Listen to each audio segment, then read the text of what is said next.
Përshëndetje të nderuar miq, do të flasim për zgjedhjet e 28 dhjetorit që do të zhvillohen në Kosovë të parakohshme, të tretat brenda këtij viti, por me një pikpyetje të madhe nëse do ta nxjerrin vendin nga kriza apo jo. Për gjithë skenar do të flasim me zotin Zënjolla Jakupi, njohës mjaft i mirë i zhvillimeve politike në Kosovë. Zoti Jakupi, përshëndetje, faleminderit shumë. Përshëndetje, faleminderit gjithashtu. Zoti Jakupi, nisur nga fushata, çfarë ju ka bërë më shumë përshtypje, ku është bazuar tek siguria, ekonomia, problemet sociale, kush nga forcat politike ju ka bindur më shumë dhe kush është ndryshimi nga zgjedhjet e 9 shkurtit? Apo është copy-paste e njëjta gjë me 2-3 ndryshime të vogla? Po, vërtet mund të thuhet se gati se me ndryshime shumë të vogla, përpos gjuhës e cila është tash më e përmbajtër, në dallim prej 9 shkurtit, në gjatë asaj kohe. Tani, mirë po nuk mund të anashkalohet gjithsesi ka aty këtu për shembull, mirë po në përgjithësi mund të themi se tek gjuha është përmirësuar në avantazh, domethënë me temat e domethënë të njëjta sa i përket zhvillimit ekonomik, veriu tani është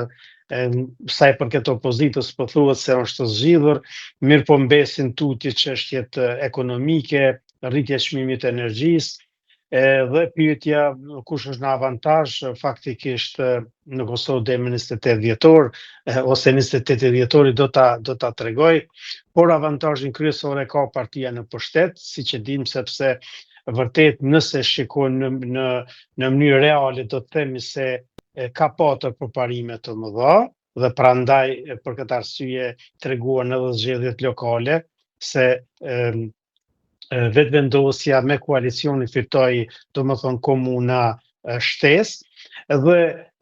pastaj edhe kjo pozita institucionale e ka avancuar pozitën e saj dhe qeveria ose të themi deri tani ish qeveria po hyn në fushat me avantazh për shkak të ekspozimit publik, pra vendimmarrjes dhe kontrollit të agjendave dhe gjitha aktiviteteve të cilat ajo nuk i ka ndalur. Për shembull, kemi mjaft punë të cilët janë bërë sikur në kohën kur ka qenë faktikisht në qeveri, pororime të ndryshme, vazhdimin e punëve të mbetura dhe kjo më tepër që i ka konvenuar se ka sjellur vetëvendosjen në këtë pozitë avantazhi ka qenë narrativa e sovranitetit të ligjit, siç tham, veprimet në veri, qëndrimi ndaj servis, diskursi i rendit dhe i ligjit, të cilat domethënë e mobilizojnë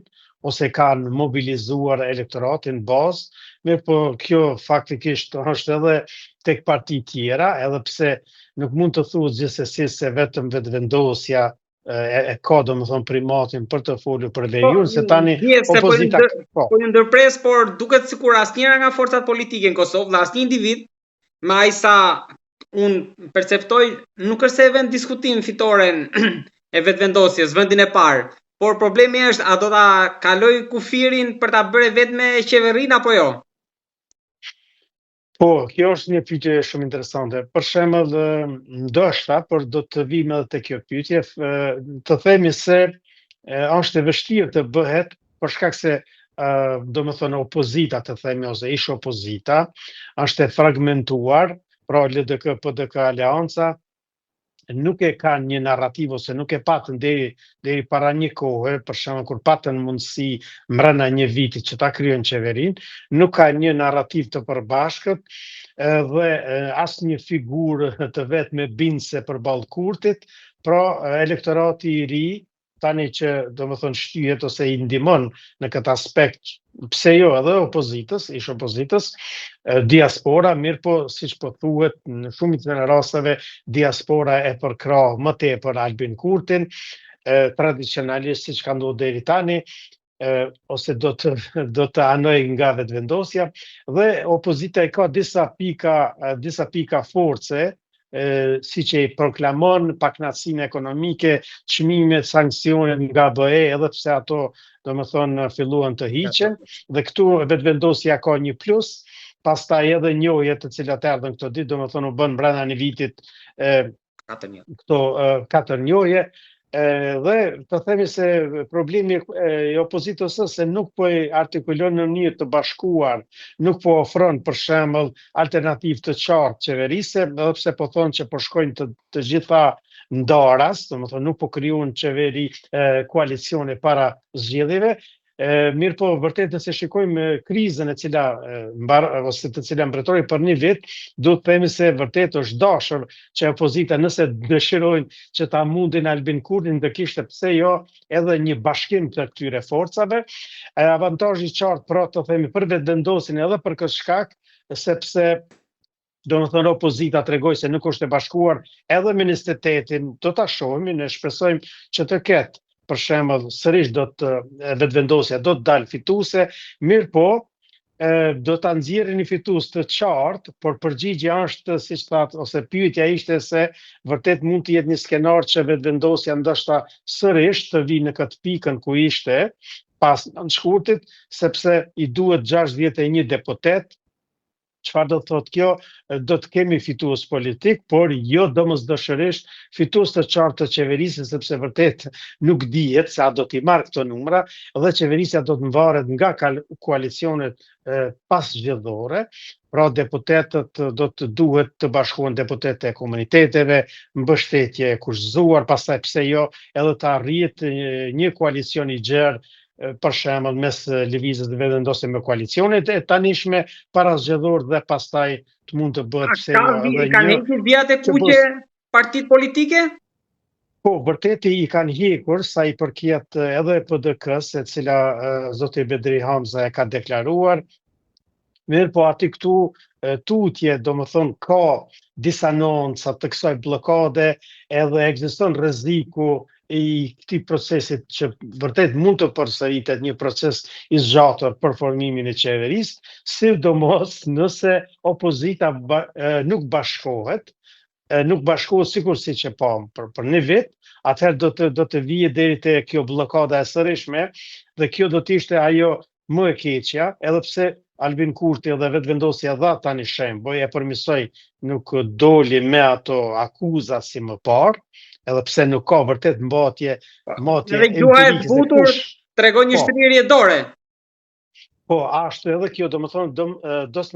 edhe një të domosdoshme do duhet që të kuptohet edhe nga opozita dhe vërtet që pastaj që të kemi edhe një rezultat, edhe një koalicion, sepse koalicionit si që nëse marrim shembull në vende tjera, në Gjermani dhe në çdo tjetër, vërtet janë të shëndetshme për demokracinë dhe të domosdoshme, sepse askund në BE, as në shtete tjera, as një parti politike në demokraci, madje kjo është edhe qëllimi, nuk mund, pse jo të themi as nuk duhet i fitoj mbi 50%, sepse atëherë domethënë do ta kishim një sistem një-partijak në qeverisë, atëherë gjithmonë pjesa tjetër do të jetë gjithmonë e pakënaqur. Prandaj koalicionet janë shumë të shëndetshme, të shohim sa do të arrihet, edhe pse vërtet nuk ka sheja, sepse LDK-ja vazhdimisht zoti Lumir Abdigjiku po jep vërtet vazhdimisht po fillon derisa në kohë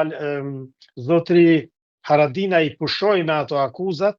tani ka filluar zoti Abdigjiku vërtet po i kthehet të kaluarës, po i kthehet akuzave se nuk dëshiron që ta bëj këtë një qeveri me Albin Kurtin, duke quajtur tutje Albin Kurtin si njeriu që po e pengon Kosovën, që po e bllokon integrimin edhe që nuk po bën çmos për t'i riparuar ose për t'i përmirësuar marrëdhëniet me ndërkombëtarët.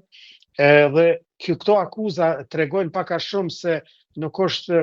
nuk do të dihet sa do të jetë LDK e gatshme, sepse ajo tani beson në forcat e veta, sepse ka marrë në radhët e saj një pjesë të madhe edhe të elektoratit të personalitetet të njohura mes tyre dhe u krugovën, dhe po shpreson që vërtet të arrijnë një numër që ndoshta të dalë si parti e dytë, po të shohim, mirë po vërtet si një prisi partisë të Lidhjes Demokratike, Abdigjiku duhet vërtet të ketë ta mbas ose të ketë kujdes me gjuhën, sepse para së gjithashtu është kryetari një partie tradicionale që do më thonë, siç dihet larg rrugovizmit. Ndoshta tentativa tani që po bëhen, ndoshta për fasad shpejt e shpejt. Po. Po, mund të jetë, po të themi pak disa fjalë edhe sa i përket gjendjes ekonomike, sepse kjo është ajo pika shumë e dobët, ta themi, e opozitës, e cila i merr për shembull këto akuzat të drejtë për drejta. Faktikisht opozita e ka këtë detyrë që të kritikojë qeverinë, mirë po nëse shikon edhe gjendjen ekonomike me shifra 2021-2025, janë përmbledhje të gjendjes ekonomike, për shembull nëse bazohesh edhe në datat e Bankës Botërore, pastaj të Fondacionit Ndërkombëtar, FMN-s, edhe burimit statistikor, atëherë vërtet ka pasur rritje të bruto produktit, rritje reale, ndryshimi qendror vjetor, pra nga 2021 që fillon nga 10%, 10.7% dhe pastaj deri në vitin 2025, do më thonë, dhe rritja ekonomike ka qenë e qëndrueshme gjatë 2022-s, edhe siç e dim, në shumë vende vërtet kjo ka qenë kohë e krizës, sepse filluan luftrat dhe trendet e fundit tregojnë një ekonomi të zgjeruar rreth 4 deri në 5% për vitet e fundit të parashikuara, edhe rritja e çmimit të energjisë. Këtu edhe të bën gabimet opozita vazhdimisht, po e bën fajtore, edhe pse Albin Kurti vërtet edhe qeveria ka bërë çmos se duke qenë si Partia Socialdemokrate nuk ka absolutisht asnjë interes që të rriten çmimet, se faktikisht tregu i lirë edhe nuk i rregullon çmimet. Tregu i lirë, do më thonë, vazhdimisht i ik ndikimit nga shteti, sepse nuk është tregu i lirë, nuk është ekonomi sociale, por ka interesat e vet që të bëjë tregtinë, që të rrisë çmimet, ndërsa Albin Kurti duke qenë në politikat e socialdemokratike mundohet që t'i mbajë këto çmime në nivel të duhur, që të forcojë edhe mirëqenie, prandaj edhe është akoma në gjykatën kushtetuese ky çmime tavan, që këtë e ka kërkuar vetëvendosje të mos të rriten, sepse tregu i lirë faktikisht dëshiron të ikë ndikimet nga shteti dhe mbajtja nën kontroll e zhvillimit e rritjes së çmimeve, sepse interesi i biznesit ka rregullisht interes. Prandaj edhe në sektorin privat, ndërmarrjet private nuk janë të varura nga shteti, mund ta bëjnë rritjen e çmimeve, mund t'i japen rroga më të mëdha, sepse nuk janë, prandaj vazhdimisht tregu i lirë nuk dëshiron që të kontrollohet nga ekonomia sociale ose nga ndikimi i shtetit. Kjo është e lufta që bëhet kudo në botë, në shtetet kapitaliste, vetë kuptohet. Mirë po ta themi që vërtet këto akuzat, shumica e njerëzve tani pidin se janë pak a shumë jo të qëndrueshme, të bëra nga opozita, sepse janë ato datat, janë për shembull tani këto rritje, siç po themi, deri paramendo nga viti 2021, tani kemi dikun 11 miliardë, domethënë këtë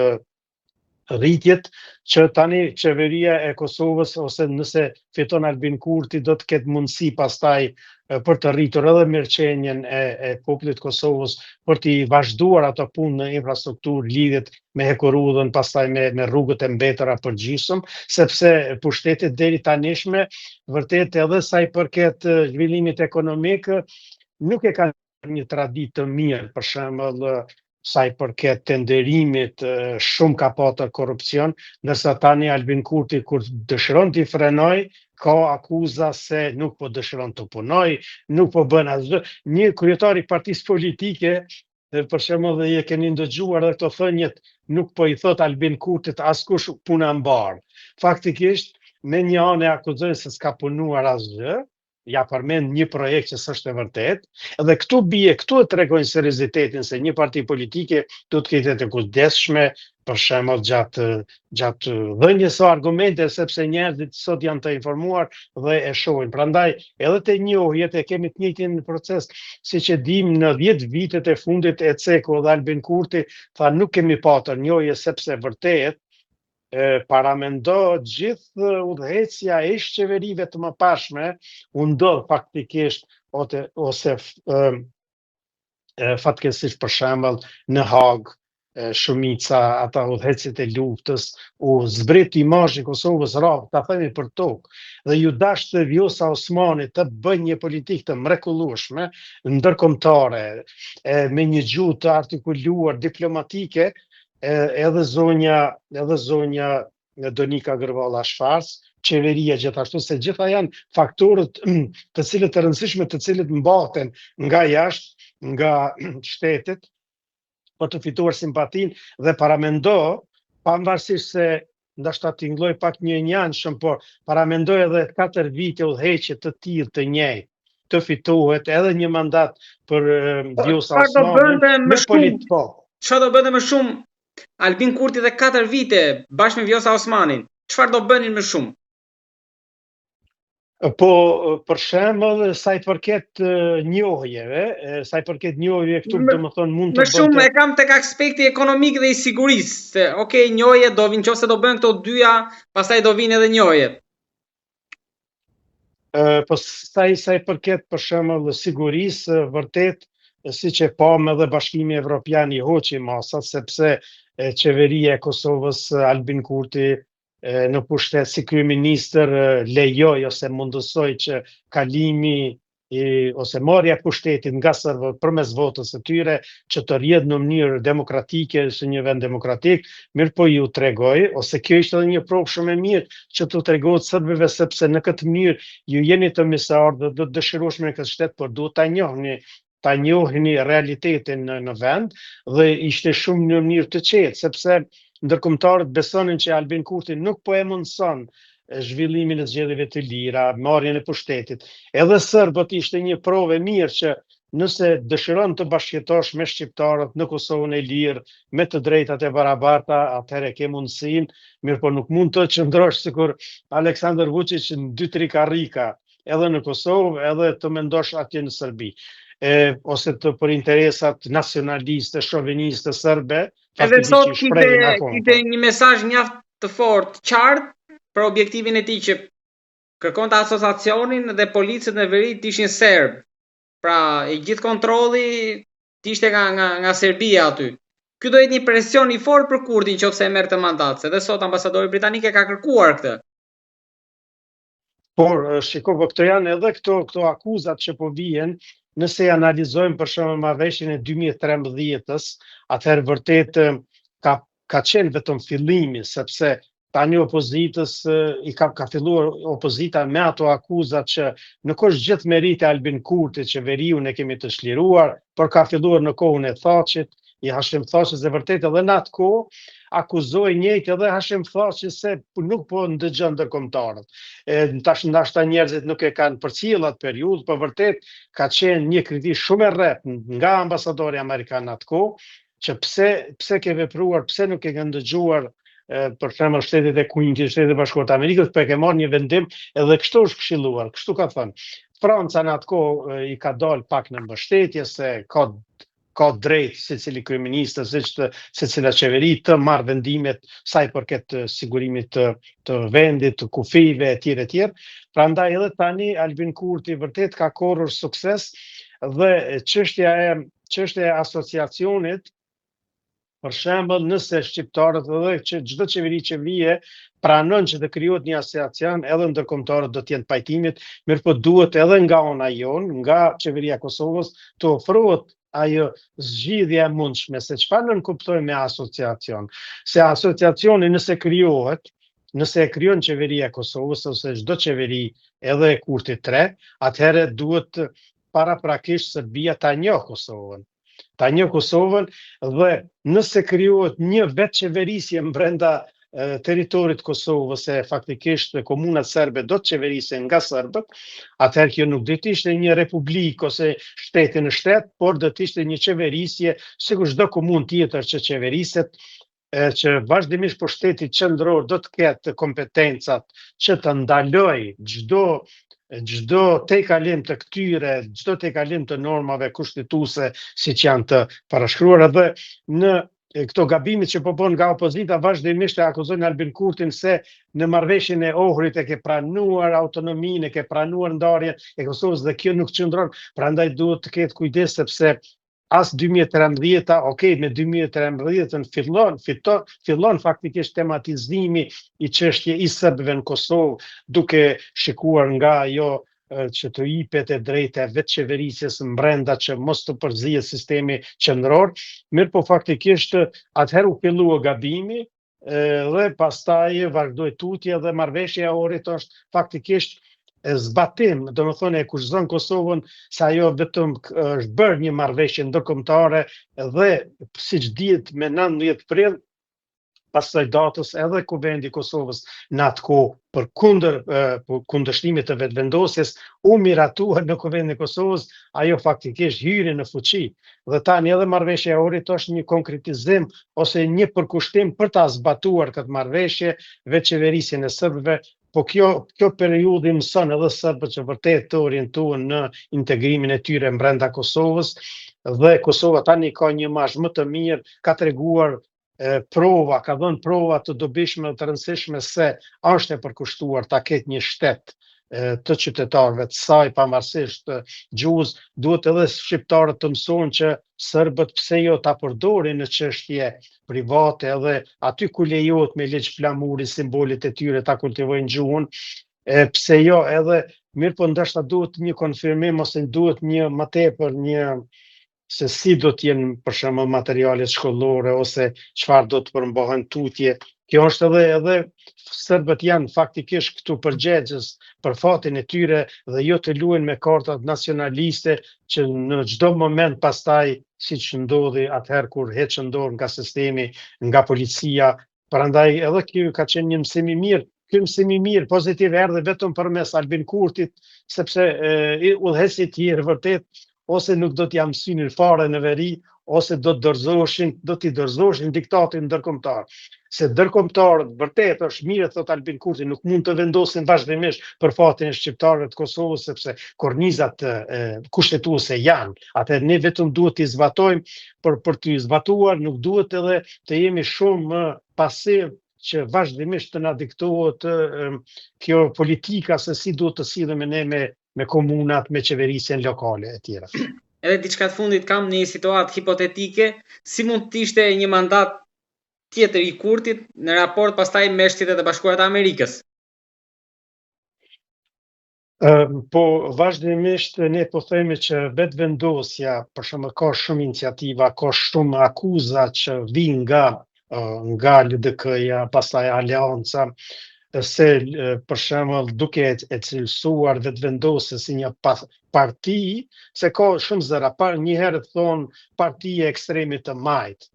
Partia e ekstremit të majt nuk është vetëvendosje, nëse shikojmë edhe me teoritë politike, është një parti socialdemokrate e qendrës. E qendrës së majt, do më thonë, nuk është ekstremiste. Ekstremiste do të ishte vërtet vazhdimisht që e lufton tregun e lirë, e lufton shtetin kapitalist, e lufton edhe rendin kushtetues kapitalist në këtë aspekt, mirë po vetëvendosja nuk është. E kjo është ai dëmi që i bëhet duke proklamuar në opinionin publik, edhe në çdo vizitë në SBA, bëhet kjo propagandë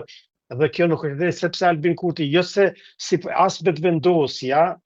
e ka bazamentin socialdemokrat që nëse krahasohet vjen me një parti normale, si që dërgoj nga Gjermania një kryetar, një deputet i SPD-s i dërgoj të falë Albin Kurtit, e uroj për fushatat që do të mbahet për zgjedhjet 28 dhjetor, i dëshiroj fitore, duke thënë se jemi parti si motra. Partia si motra, po ashtu socialdemokrate në Zvicër, në Gjermani, në Norvegji, në çdo vend normal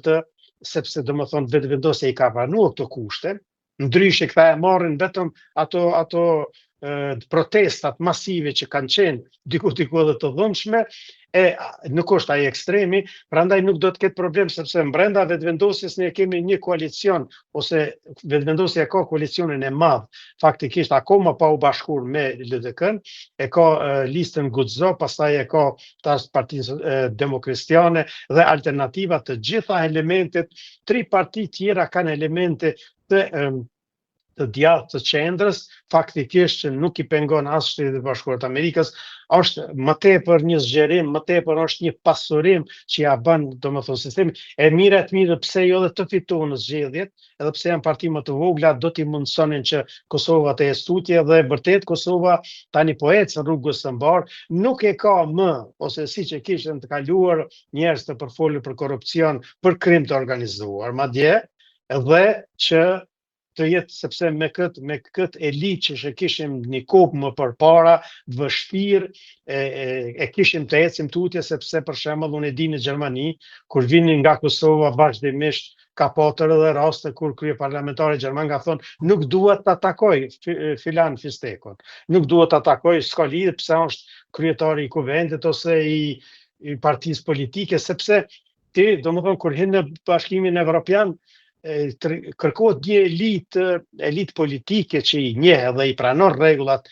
demokratike. Tek ne po bëhet gabimi se vazhdimisht po thirrën në vlerat e luftës, ajo është dakord, vlerat e luftës generalët janë të paprekshëm, janë gjithmonë e kanë vendin e merituar në histori, mirë po nuk mund të kërkosh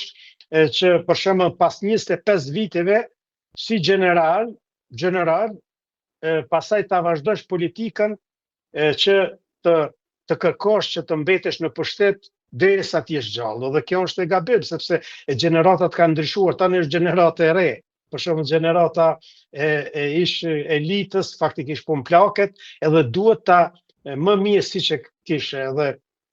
James Rubin kur ju tha para ca viteve, ju lutem tërhiqeni që të mbeten meritat e juve të luftës, sepse për të qenë shtet anëtare nesër i Bashkimit Evropian, Bashkimi Evropian nuk e don elitën e vrazhët, elitën që ka një të kaluar skandaloze të përzier në çështje që nuk lejohen sot në Evropën e re, në Evropën e shekullit 21. Prandaj duhet pranuar, sepse